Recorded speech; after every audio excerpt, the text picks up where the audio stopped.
போர்க்களத்திலே சண்டையிடக்கூடியவர்களுக்கு கத்திகளும் வேல்களும் வாழ்களும் அடித்துக் கொடுக்கின்றவர்களா? அடித்துக் கொடுப்பவர்களுக்கு கையில் எடுக்க தெரியாதா? கையில் எடுக்கின்ற வாளை வீச தெரியாதா? வீசுகின்ற வாள் நம்ம இருப்பவருடைய தலையை கொய்யாதா?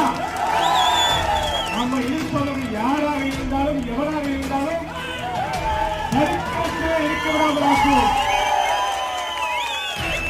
எந்த உயரத்தில் இருந்தாலும் சரி, அது எவராக இருந்தாலும் சரி, அதற்கு கோவில் பட்டியலே வீர முழக்கமாக நான் சொல்கிறேன்.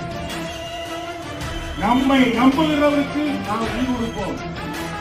நம்மை ஏமாற்ற நினைத்தால், நம்மளை ஒதுக்க நினைத்தால், நம்மளை ஓடவிட்டு நினைத்தால் அதற்கான விலையை சம்பந்தப்பட்டவர்கள் கொடுக்க வேண்டி வரும் என்பதை